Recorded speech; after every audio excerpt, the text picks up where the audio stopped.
Good morning. சுக்கோணம் ஃபார்மில் இருக்கேன். So இப்போ வந்து நம்ம வந்து ஃப்ரூட் கன்காக்ஷன் ப்ரிப்பேர் பண்ணணும். ஏன்னா அர்லியர் பேட்ச் வந்து ரொம்ப கம்மியாக இருக்குது. நான் ஸ்ப்ரே பண்ணச்செல்லாம் ஒரு ட்ரம்முக்கு ஒரு 200 லிட்டர்னால் ஒரு 5 லிட்டர் அப்படிலாம் போட்டு அடிச்சிருக்கேன். தரை கொடுத்துருக்கேன் வேறு அந்த மாதிரி. ஏன்னா இப்போ ஒரு 40 சென்ட்ஸ் அடிக்கணும் அப்படின்னா கிட்டத்தட்ட ஒரு 300 லிட்டர்ஸ் வேணும் நம்மளுக்கு ஸ்ப்ரே பண்ணுறதுக்கு மட்டும். ஸோ அப்போ வந்து ஒன்றுத்துக்கும் ஒரு 8 லிட்டர் அந்த மாதிரி எடுத்துடுறேன். ஸோ அது காலி ஆயிடுச்சு, கொஞ்சம் தான் இருக்குது. ஸோ ஃப்ரெஷ் பேட்ச் ப்ரிப்பேர் பண்ணலான்னு இருக்கேன். ஏன்னா தரையில் கொடுக்குறதுக்கும் நம்மளுக்கு வந்து பார்த்திங்கன்னா ஒரு வாட்டி பனம்பழ கரைசல் கொடுத்தோம், அப்புறம் ஈயம் கரைசல் கொடுத்தோம். ஸோ இப்போ அடுத்தது எருக்கு கரைசல் கொடுக்கலாம். ஸோ இது இது ஒரு வாட்டி கொடுக்கலாம் அந்த மாதிரி. ஸோ அதுக்காக தான் சரி ப்ரிப்பேர் பண்ணலான்னு. அதுக்கு வந்து நான் என்ன பண்ணேன், ட்ரீ ரைப்பன் குவாலாம் எடுத்து வச்சுருக்கேன். இதெல்லாம் கொஞ்சம் ஓவர் ரைப் ஆகிடுது. ஸோ இதை வந்து நம்ம வந்து வெளியில் கொண்டு போக முடியாது சேல்ஸ்க்கு. கொய்யா நல்லா தான் இருக்கும், ஆனால் அழுகிடுத்துன்னா நான் யூஸ் பண்ண மாட்டேன். ஏன்னா அது வந்து டிஃப்ரெண்ட் இம்பேக்ட் கொடுக்கும். பார்த்திங்கன்னா இந்த தோல்லாம் இப்படி தான் இருக்கும், கொஞ்சம் ஓவர் ரைப் ஆனதில். இப்போ பார்த்திங்கன்னா இதில் இந்த மாதிரி இருக்கும், ஆனால் பழம் நல்லா இருக்கும். அழுகுனா நான் எடுக்க மாட்டேன். ஸோ இதெல்லாம் எடுத்து இப்போ போட போகிறேன். இவென்ச்சுவலி நம்மளுக்கு வேறு என்னென்ன ஃப்ரூட்ஸ் கிடைக்குதோ அதெல்லாம் போடலாம்.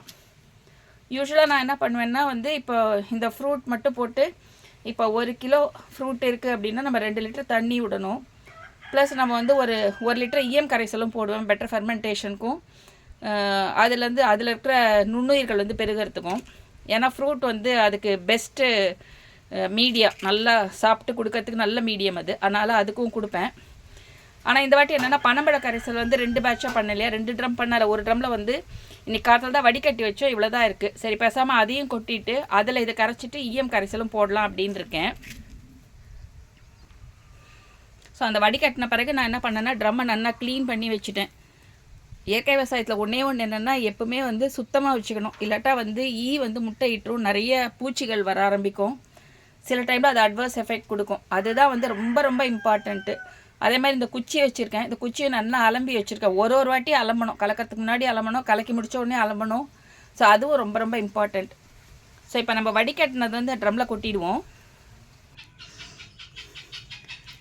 இதோட நான் வந்து இப்போ 1 லிட்டர் ஈயம் கரைசலும் போட்டேன். ஆக்சுவலாக ஈயம் கரைசல் தேவையில்லை தான். ஏன்னா வந்து பனம்பழ கரைசலில் இருக்கிற நுண்ணுயிர்களே வந்து பார்த்திங்கன்னா நல்லா ஃபெர்மெண்ட் ஆகி ரெடியாக தான் இருக்குது. இப்போ அவங்களுக்கே ஃபர்தராக உணவு வேணும். இப்போ நான் என்ன பண்ணியிருப்பேன்னா அடிஷ்னலாக ஒரு 200 கிராம் வெல்லத்தை கரைச்சி கொட்டியிருப்பேன். ஏன்னா அவங்களுக்கு உணவுக்காக. இன்றைக்கி வந்து பார்த்திங்கன்னா பழம் இருக்கிறதுனால அந்த பழத்தெல்லாம் அதிலே போட்டு பிசைஞ்சு விட்டுட்டு தண்ணி விடணும்.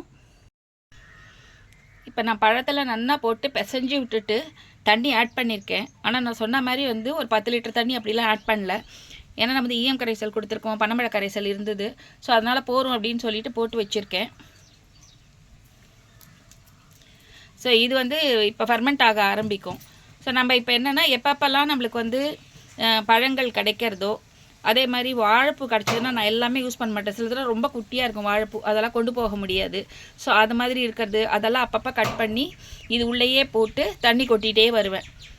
ஃபைனலாக இந்த ட்ரம் முடிஞ்ச உடனே ஃபுல்லாத்தையும் முடிச்சிட்ட பிறகு மூடி வச்சிட்டோம்னா அதுலேருந்து ஒரு 15-20 டேஸ் அப்படியே விட்ருவேன். அப்போ உங்களுக்கு வந்து நல்ல வெள்ளையாக மேலே வந்து ஃபெர்மெண்ட் ஆகி நிற்கும். ஸோ அன்னிலேருந்து நம்ம வந்து யூசேஜுக்கு பண்ணிக்கலாம்.